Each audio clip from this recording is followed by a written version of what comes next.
Welcome to the Leigh-on-Sea History Channel. Leigh-on-Sea in Essex is situated on the north bank of the Thames, 34 miles east of London. Today it is both a popular place to live and visit. In the picturesque Old Town you will find the Leigh Heritage Centre at the Old Smithy, which is staffed by members of the Leigh Society who run Plum's Cottage, a restored 1850s fisherman's dwelling that dates from when Leigh was just a small fishing village. The town still has a fishing fleet, which today is famous for trawling for shellfish and whitebait. However, the old town has a much greater historical significance and was once on the primary shipping route to London. In the 16th century, due to its sheltered position, Leigh became a prosperous port and shipbuilding centre, where, by the 16th century, ships as large as 340 tons were being built. The Leigh mariners achieved great distinction, although these men have been strangely neglected by history.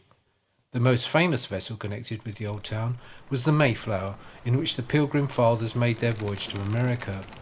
The Mayflower was either owned or built at Leigh, and she docked at the port in July 1620 to embark passengers and load provisions before rounding the coast to Plymouth, where she set sail for the New World.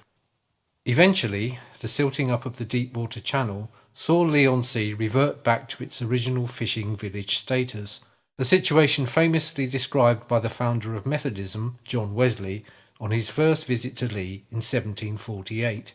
His diary notes, "Here was once a deep open harbour, but the sands have long since blocked it up and reduced a once flourishing town to a small ruinous village." Wesley made at least 6 trips to Leigh between 1748 and 1756 and left behind a vibrant Methodist community in the town. The Anglican Church of St Clement's has been an important cliff-top landmark for sailors since the mid to late 15th century, and in the churchyard is a memorial to the brave locals who died helping to evacuate British forces from the beaches of Dunkirk in World War II.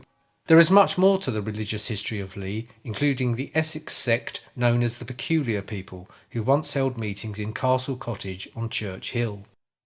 In 1917, the author H.G. Wells installed his lover, the writer Rebecca West, at a house on Marine Parade in Leigh-on-Sea called Southcliffe.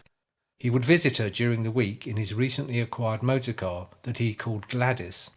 Like Wells' famous literary creation The Time Machine, this channel is a vehicle to explore the rich history of Leigh. You will hear about the famous, the infamous, the legendary, and learn a great deal more about this seashore of the past.